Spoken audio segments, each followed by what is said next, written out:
എങ്ങനെയെങ്കിലും സച്ചിയേട്ടൻ ആ ജ്യൂസ് കുടിപ്പിക്കണം എന്ന് ആലോചിച്ചിരിക്കുകയാണ് രേവതി. രേവതിയുടെ അടുത്ത് വന്നിട്ട് സച്ചി പറയും, രേവതി നീ എന്നോട് എന്തെങ്കിലും ഒന്ന് മിണ്ടെന്ന് പറയും. അച്ഛൻ പോലും എന്നോട് മിണ്ടുന്നില്ല, എന്നെ കണ്ടിട്ട് മുഖം തിരിഞ്ഞ് നടന്നു പോയത് നീയും കണ്ടതല്ലേ എന്നൊക്കെ ചോദിക്കും. അച്ഛന് ദേഷ്യമില്ലാതിരിക്കോ?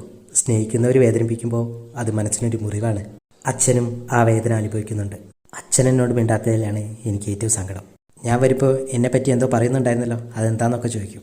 രേവതി പറയും, അത് അച്ഛൻ പൈനാപ്പിൾ കൊണ്ടുവരുന്നെന്നും സച്ചിക്ക് പൈനാപ്പിൾ ജ്യൂസ് ഇഷ്ടമാണ്, അത് ഉണ്ടാക്കി കൊടുക്കണം എന്നൊക്കെ പറഞ്ഞു എന്ന് പറയും. അത് കേൾക്കുമ്പോൾ സച്ചിക്ക് സന്തോഷമാവും. സച്ചി പറയും, കണ്ടില്ലേ എന്നോടുള്ള സ്നേഹം കണ്ടില്ലേ. രേവതി പറയും, ഞാൻ ജ്യൂസ് ഉണ്ടാക്കി വെച്ചിട്ടുണ്ട്, അതെടുത്തിട്ട് വരട്ടായും ചോദിക്കും. അച്ഛൻ പറഞ്ഞിട്ട് ഉണ്ടാക്കിയ ജ്യൂസല്ലേ, കൊണ്ടുപോകാമെന്ന് പറയും. രേവതി വരുമ്പോൾ കാണുന്നത് സച്ചിക്ക് വേണ്ടി മരുന്ന് കലക്കിയ ജ്യൂസ് എടുത്ത് അമ്മ കുടിക്കുന്നതാണ്. രേവതി പറയും, അമ്മേ ജ്യൂസ് എന്ന് പറയുമ്പോൾ അമ്മ പറയും, ജ്യൂസ് മുഴുവൻ ഞാൻ കുടിച്ചു, അവന് ഇത് ഉണ്ടാക്കി കൊടുത്താൽ കുടിക്കുമോ, അവൻ മദ്യം മാത്രമല്ലേ കുടിക്കൂ എന്നൊക്കെ പറയും. രേവതി ഇങ്ങനെ മനസ്സിൽ പറയും, ഈശ്വര മദ്യപിക്കാത്തവർ ആ മരുന്ന് കഴിച്ചാൽ പ്രശ്നമാവുമോ. രേവതി നോക്കുമ്പോൾ അമ്മ എന്തൊക്കെയോ കളിക്കുന്ന പോലെ തോന്നും. എന്തെങ്കിലും പറ്റുമെന്ന് പേടിച്ചിട്ട് രേവതി മരുന്ന് തന്ന ചേച്ചിക്ക് ഫോൺ വിളിക്കും. പക്ഷേ അവർ ഫോൺ എടുക്കില്ല. അപ്പോൾ രേവതി പറയും, എന്തായാലും നേരിട്ട് പോയി ചോദിക്കാമെന്ന് പറഞ്ഞ് രേവതി അവിടെ നിന്ന് ഇറങ്ങുകയാണ്. ഇത് കാണുമ്പോൾ അമ്മ പറയും, എങ്ങോട്ടോ പോവുക, ചോദിക്കാനും പറയാനും ആരുമില്ലെന്ന് അവളുടെ വിചാരം.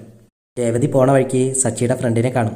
അയാൾ ചോദിക്കും, എങ്ങോട്ടാ പോകുന്നതെന്ന് ചോദിക്കുമ്പോൾ രേവതി പറയും, നിങ്ങളെ കൂട്ടുകാരനെ നന്നാക്കാൻ നോക്കിയിട്ടേ ഞാനിപ്പോൾ പെട്ടിരിക്കുകയെന്ന് പറയും. രേവതി സച്ചിയെ കുറ്റപ്പെടുത്തി പറയുമ്പോൾ അയാൾ പറയും, സച്ചി കുടിച്ചിട്ടില്ല, രേവതി വെറുതെ തെറ്റിദ്ധരിക്കുകയാണെന്ന് പറയും. ആ വീഡിയോയിൽ രേവതി സച്ചി കുടിക്കുന്നത് കണ്ടോ, ഒഴിക്കുന്നതും എടുക്കുന്നതൊക്കെ അല്ലേ കണ്ടുള്ളൂ, അത് കുടിച്ചിട്ടില്ലെന്ന് അയാൾ തീർത്ത് പറയും. രേവതി ചോദിക്കും, മദ്യപിക്കാത്ത ആൾ പിന്നെ എന്തിനാ ബാറിൽ പോയതെന്ന്. അപ്പോൾ അയാൾ പറയും, ട്രിപ്പ് പിടിച്ച അനൂപിനെയും പിന്നെ 2 രാഷ്ട്രീയക്കാരെയും കാണാൻ വേണ്ടിയിട്ട് അവൻ ബാറിൽ കയറിയതാണെന്ന്. സച്ചി കുടിച്ച് കാർ ഓടിക്കില്ലെന്നൊക്കെ പറയുമ്പോൾ രേവതിക്ക് കുറച്ചൊരു വിശ്വാസം തോന്നും. എത്ര കാലമായി ഞാനവൻ്റെ കൂടെ, സച്ചിയെ ഞാൻ ഇതുവരെ അങ്ങനെ കണ്ടിട്ടില്ല. ചെയ്യുന്ന തൊഴിൽ സത്യസന്ധത പുലർത്തുന്നതിനാണ് സച്ചി, ആരോ ചതിച്ചതാ സച്ചിയെ എന്നൊക്കെ പറയും. സച്ചിക്ക് രേവതിയെക്കുറിച്ച് മാത്രമേ ചിന്തയുള്ളൂ.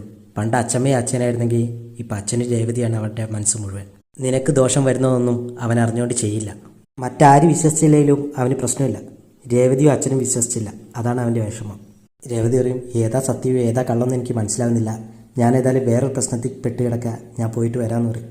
രേവതി എന്ന് വിളിച്ച് സച്ചി താഴോട്ട് വരുമ്പോൾ അമ്മ പറയും, അവളിവിടെ ഇല്ല, പുറത്തേക്ക് പോയി, വരുന്നു പോകുന്നു.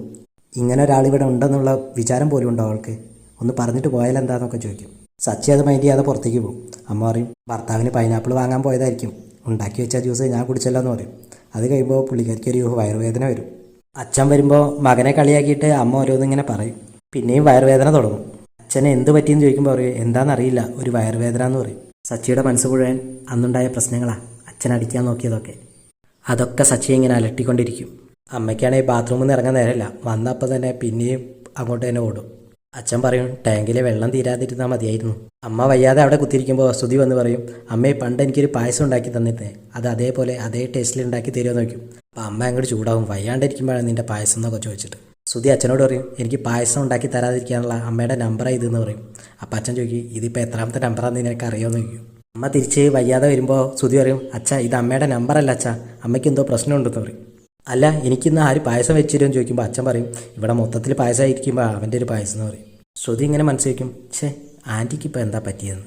അച്ഛൻ ചോദിക്കും, പെട്ടെന്ന് ഇങ്ങനെ വരാപ്പോൾ എന്താ കാരണം എന്ന് ചോദിക്കും. അങ്ങോട്ടൊന്ന് സച്ചി ചോദിക്കും, എന്താ അമ്മയ്ക്കെന്ന് ചോദിക്കും. അപ്പോൾ ശ്രുതി പറയും, അമ്മയ്ക്ക് വയറിന് നല്ല സുഖമില്ല എന്ന് പറയും. ശ്രുതി അമ്മയെ ഹോസ്പിറ്റലിൽ കൊണ്ടുപോകാമെന്ന് പറയുമ്പോൾ സച്ചി പറയും, ഹോസ്പിറ്റലിലേക്ക് കുറച്ച് ദൂരമല്ലേ, ബിന്ദു ഡോക്ടർ ഇവിടെ അടുത്താണല്ലോ, ഒന്ന് വിളിച്ചു നോക്കട്ടെ എന്ന് പറഞ്ഞ് സച്ചി പോകും. രേവതി അവിടെ പോയി ആ സ്ത്രീയോട് ഈ വിവരം പറയുമ്പോൾ അവർ പറയും, മരിക്കൊന്നുമില്ല, ബാത്റൂമിൽ ഒരു പായ വിരിച്ച് കിടക്കേണ്ടി വരും. രേവതി പറയും, അയ്യോ ആകെ പ്രശ്നമാവുമല്ലോ എന്ന്.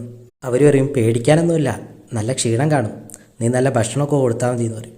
രേവതി പറയും, ഞാൻ കാരണം ഇങ്ങനെയൊക്കെ സംഭവിച്ചതെന്ന് അറിഞ്ഞാൽ അമ്മ എന്നെ വെച്ചേക്കില്ല. ഡോക്ടറോട് എന്തുകൊണ്ടാണ് ഇങ്ങനെ ഉണ്ടായതെന്നൊക്കെ ചോദിക്കുമ്പോൾ ഡോക്ടർ പറയും, കുഴപ്പമൊന്നുമില്ല, പുറത്തുനിന്ന് വല്ല ഭക്ഷണം കഴിച്ചോന്ന് ചോദിക്കും. ഇല്ലയെന്ന് പറയുമ്പോൾ ഡോക്ടർ പറയും, ഭക്ഷണത്തിൽ നിന്ന് പറ്റിയതാ, ഫുഡ് പോയ്സൺ ആണെന്ന് പറയും.